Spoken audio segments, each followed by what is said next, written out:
మనిషి అనేటువంటి వాడికి ఈ కష్టాలకు కానీ వీటికి కానీ కారణం ఏమిటి అంటే తన మనస్సు చేయదలిచిన పనులు చేస్తున్నాడు కానీ తన కర్తవ్యంగా చెయ్యవలసిన పనులు చేయటం లేదు. అందుకని అది ఏమిటి అని అంటే ఉదాహరణకి పెద్దవాళ్ళదే తీసుకుంటే మనకు చాలా సులభంగా అర్థమవుతుంది. అంత మేడం బ్లావెట్స్కీ, దివ్య పురుషులు, జ్వాలాకుల్ మహర్షి లాంటి వాళ్ళు హిమాలయన్ మాస్టర్స్ ఇద్దరు హిమాలయాల్లో ఉండి ఈమె లండన్లో ఉన్నప్పుడు ఈ విద్యనంతని రాసింది. వాళ్ళు అనేక సందర్భాల్లో ఆమెకి శరీరంగా దర్శనమిచ్చారు, మాయమైపోయినారు, అనేక మిరాకిల్స్ చూపించారు. మరి వీళ్ళందరూ చూపించినప్పుడు థియోసాఫికల్ సొసైటీ పెట్టిన తర్వాత ఏమండి ఈ థియోసాఫికల్ సొసైటీ ముందుకు వెళ్ళడానికి మరి మీ సహకారం ఏమన్నా అందిస్తారా అని ఆ పరమ గురువులను అడిగింది.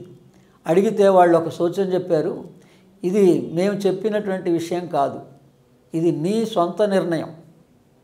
అంటే నువ్వు చెయ్యదలుచుకున్న పని చేసావు, మేము ఎంతవరకు ఈ విజ్ఞానాన్ని నీ ద్వారా అందించాం, దీన్ని విశ్వవ్యాప్తంగా అది అందరికీ సర్వమానవాళికి అందాలి, అదే మా ప్రణాళిక. కానీ ఇలా సంస్థల గురించి కానీ వేటి గురించి కానీ ఈ బాధ్యత గురువులు అన్నటువంటి వాళ్ళే ఆ రకంగా చెయ్యవలసినదేంటి చెయ్యదలిసినది అనే దగ్గర పొరపాటు జరగడానికి ఆస్కారం ఉంది.